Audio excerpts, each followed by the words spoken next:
मेरठ में सनसनीखेज वारदात से हड़कंप मचा। मर्चेंट नेवी में तैनात सौरभ की हत्या कर दी गई। पत्नी पर पति की हत्या का आरोप है। हत्या कर पति के शरीर के 15 टुकड़े किए गए थे। सोते वक्त पति के सीने में चाकू घोंपा। मौत के बाद बाथरूम में शरीर के टुकड़े किए। बॉयफ्रेंड के साथ मिलकर इस पूरी हत्या को पत्नी ने अंजाम दिया। तो मेरठ में एक बेहद ही सनसनीखेज वारदात सामने आई, जिससे इलाके में हड़कंप मच चुका है। दरअसल मर्चेंट नेवी में तैनात सौरभ की हत्या कर दी गई है। बता दें कि सौरभ की हत्या किसी और ने नहीं बल्कि पत्नी ने की है और अपने प्रेमी के साथ मिलकर इस पूरी वारदात को अंजाम दिया है। हत्या कर पति के शरीर के 15 टुकड़े किए हैं और ये सब अकेले नहीं, अपने प्रेमी के साथ मिलकर पत्नी ने इस पूरी वारदात को अंजाम दिया है। सोते वक्त पहले सीने में चाकू घोंपा और उसके बाद जब मौत हो गई तो बाथरूम में ले जाकर शव के अलग अलग टुकड़े किए गए हैं। तो बॉयफ्रेंड के साथ मिलकर इस पूरी हत्या को अंजाम दिया है।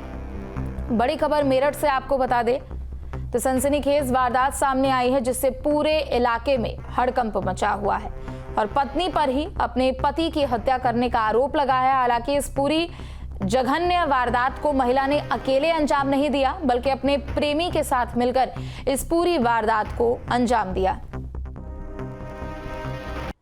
और चलिए हिमांशु हमारे साथ ज्यादा जानकारी के लिए इसी पर जुड़ चुके हैं। हिमांशु, एक जघन्य अपराध जिसे अंजाम दिया गया है और पूरे इलाके में हड़कंप मचा हुआ। आप समझिए कि कितने समय से इस पूरी हत्या को लेकर इसकी साजिश रची जा रही होगी, जहां सोते वक्त अपने पति के सीने में चाकू घोंपा, जब मौत हो गई तो बाथरूम में ले जाकर शरीर के कई टुकड़े किए गए और उसके बाद अब ये खुलासा हुआ है।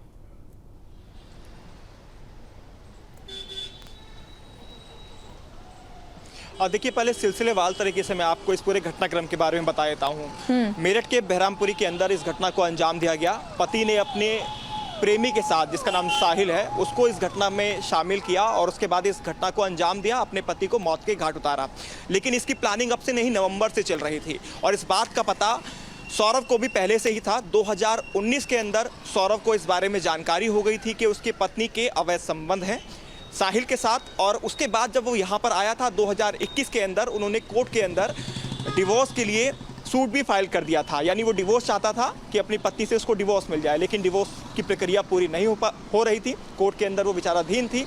उसी दौरान वो वापस लंदन चला गया था। मर्चेंट नेवी में महज वो 6 महीने ही काम किया था और उसके बाद लंदन के अंदर 2 साल से लगातार वो जॉब कर रहा था एक स्टोर पर, जहां से वो घर चलाने के लिए लगातार पैसे भी भेज रहा था। लेकिन इसी दौरान जो पत्नी है मुस्कान, उसके संबंध साहिल के साथ बने हुए थे। उसका आना जाना लगातार उसके घर पर था और सबसे बड़ी बात है, जो पत्नी है मुस्कान, उसने साहिल को इस तरह से उसके दिमाग में ये चीज़ें बैठाई कि तुम्हें एक वध करना है। उससे स्नैपचैट से ये बताया कि उसकी माँ उससे बात करती है जो इस दुनिया में है ही नहीं, और उसको ये कोशिश की अपनी बातों में लेने की कि तुम्हारी माँ चाहती है तुम किसी का वध करो, और वो कोई और नहीं, उसका पति सौरभ है। लेकिन जब सौरभ फरवरी में वापस आता है और वो वीज़ा बढ़वाने के लिए और पासपोर्ट बढ़वाने के लिए वापस रिन्यू करवाने के लिए आता है 24 तारीख को, और 25 तारीख को जन्मदिन भी घर में रहता है, तो उसको सेलिब्रेट नहीं करता है। जब 25 तारीख को भी इनके द्वारा कोशिश की गई थी कि सौरभ को मारा जाए, ड्रिंक में कुछ गोलियां मिलाकर सौरभ को दी जाए और उसके बाद उसको मार दिया जाए, लेकिन उसमें ये असफल रहे। प्रयास लगातार जारी रहा था, लेकिन बाद में फाइनली 3 तारीख यानी 3 मार्च की वो रात थी जब सौरभ को ड्रिंक दी गई और उसमें कुछ गोलियां मिला दी गई, और जब वो नशे में था तब मुस्कान ने भी नशा किया हुआ था और इसके अलावा जो साहिल उसका प्रेमी था उसने भी नशा किया हुआ था। दोनों ने खंजर, जो कि चिकन काटने वाला होता है, उसको परचेज करके लाए थे। उसकी छाती में घोंपा और 2-3 बार नहीं, कई बार उसको घोंपा गया, ऐसा पुलिस ने खुलासा किया प्रेस कॉन्फ्रेंस के अंदर, और ये कन्फेस किया गया पुलिस के सामने मुस्कान और साहिल द्वारा। और बाद में रात के अंदर ही 3 तारीख की रात को ही बाथरूम के अंदर ले जाकर गला काटा गया, दोनों हथेलियां काटी गई, 3 टुकड़े किए गए शरीर के, पूरा धड़ वैसा का वैसा रहा, लेकिन गला काटा गया और हथेली काटी गई, जो अब खुलासा हुआ है फाइनली, कन्फेस जो किया गया है। और उसके बाद गले को और हथेलियों को एक पॉली बैग में पैक कर जो साहिल था प्रेमी, वो अपने घर ले जाता है और उसके साथ सोता है, रात बिताता है, और अगले दिन एडवाइस देता है मुस्कान को किस तरह से इस पूरी बॉडी को ठिकाने लगाना है। उसके लिए जो सामान खरीदना था वो बताया जाता है कि एक ड्रम खरीदा जाए, ड्रम के बाद सीमेंट खरीदा जाए, सीमेंट के साथ साथ तमाम वो चीज़ें लाई जाएं ताकि उस बॉडी को उसके अंदर डंप किया जा सके, छुपाया जा सके। तब तक बॉडी जो घर था मुस्कान का उसके बेड के अंदर थी, और जो बीच सर और हथेली के टुकड़े थे वो साहिल के पास थे। बाद में सभी को वापस कमरे पर लाया गया और ड्रम के अंदर लाया गया, सीमेंट उसके पर डाल दिया गया और पूरी तरह से उसको पैक कर दिया गया ताकि किसी को कानो कान खबर ना हो। और उसके नेक्स्ट डे 5 तारीख को, यानी नेक्स्ट सब कुछ करने के बाद ये घूमने निकल जाते हैं, मनाली चले जाते हैं, शिमला चले जाते हैं और वहाँ घूमने के बाद परसों 17 तारीख को जब वापस आते हैं और बेटी बार बार पूछती है कि मेरे पिता कहाँ चले गए हैं, पिता से मुझे मिलना है, अपने पिता सौरभ से बातचीत करनी है, तब थक हार कर मुस्कान ये कबूल कर लेती है अपनी मां के सामने कि उसने अपने प्रेमी के साथ मिलकर, यानी साहिल के साथ मिलकर सौरभ को मौत के घाट उतार दिया है। ये सुनते ही पूरे परिवार के अंदर दहशत और हड़कंप मच जाता है और वो खुद अपनी बेटी को ब्रह्मपुरी थाने लेकर पहुंच जाते हैं और पुलिस के सामने ये कन्फेस करते हैं कि मेरी बेटी ने अपने ही पति सौरभ का कत्ल कर दिया है। तो खुलासा पूरी तरह से हो गया है, लेकिन इसके बाद से कहीं ना कहीं सवाल उठ जाते हैं रिश्तों पर। कहाँ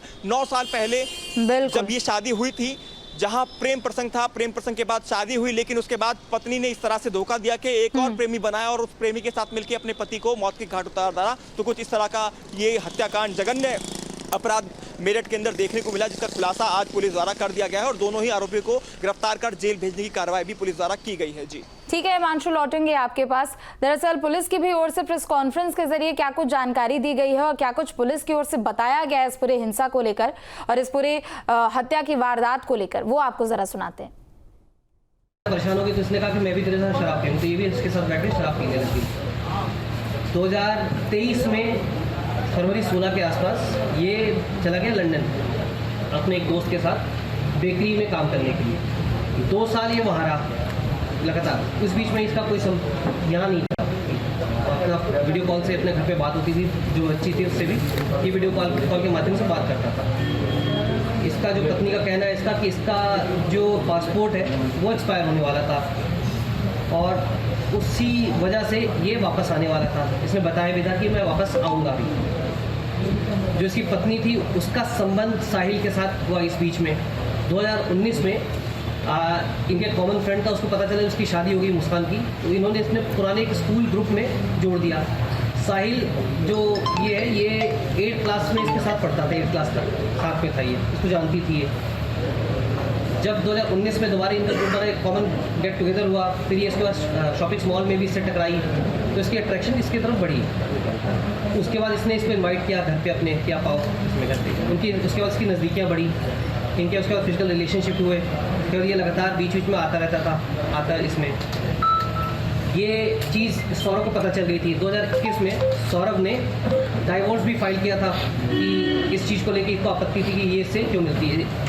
था इनका व्हाट्सएप ग्रुप जिसके माध्यम से साहिल से जुड़े थे, उसको वेरीफाई किया जा रहा है। सारी चीज़ें विवेचना का पार्ट है, ये सब जानते हैं।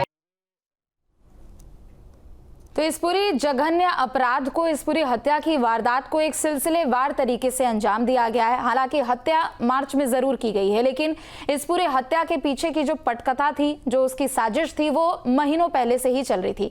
हिमांशु हमारे साथ लगातार बने हुए। हिमांशु, एक बार फिर से आपका रुख करते हुए, और देखिए जब इस तरीके के अपराध निकलकर सामने आते हैं, सवाल बार बार यही उठता है कि आखिर ये कैसी सनक है और कैसी हैवानियत है, कितने बुरे तरीके से अंजाम दिया जाता है। लेकिन इन सब के अलावा डाइवोर्स फाइल कर दिया गया था और जो आरोपी पत्नी है उसका मायके भी उसी ठीक सोसाइटी में है, उसी कॉलोनी में वो लोग रहते हैं, तो जाहिर सी बात है कि घर आना जाना होगा। लेकिन साहिल शुक्ला जो आरोपी प्रेमी है, उसे लेकर क्या सिर्फ सौरभ को ही जानकारी थी या फिर पत्नी के मायके वालों को भी कुछ ऐसी जानकारियां थी और पहले से शायद डाइवोर्स की चीजें वो पहले से ही पनप रही थी कि बात आखिरकार यहां तक आ पहुंची और जिसका बेहद ही बुरा अंजाम हुआ है।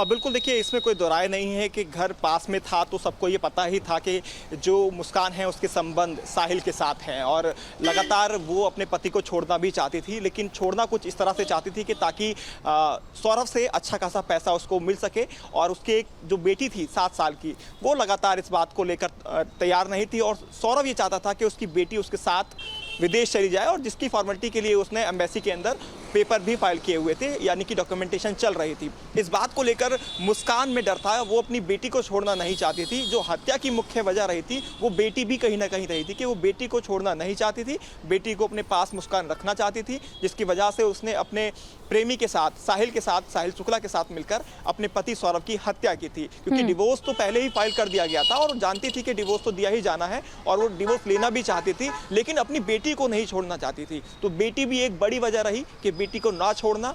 सौरभ की हत्या के पीछे की एक बड़ा वजह निकलकर सामने आई, जो खुलासा पुलिस प्रेस कॉन्फ्रेंस के अंदर किया गया है। लेकिन जिस तरह से इस हत्याकांड को अंजाम दिया गया, पटकथा नवंबर से लिखनी शुरू हो गई थी। नवंबर में चाहते थे कि नवंबर में इसको मार दिया जाए, लेकिन नवंबर में ये नाकामयाब रहे। टीवी सीरियल देख के और तमाम फिल्म्स देखकर तमाम आइडियाज इकट्ठा किए गए, ये भी जानकारी दी गई पुलिस के द्वारा। मुस्कान ने खुद कन्फेस किया पुलिस के सामने कि किस तरह से बिल्कुल निश्चित तौर पर, और जिस तरीके से इस पूरी हत्या को अंजाम दिया गया और सवाल बार बार यही उठता है, और कार्रवाई को भी लेकर हालांकि यहाँ पर देखना होगा कि अब किस तरीके से कार्रवाई होती है, चूंकि दोनों को गिरफ्तार कर लिया गया है, जेल भेजने की भी तैयारी है। बहुत शुक्रिया हिमांशु आपका तमाम जानकारियों के लिए।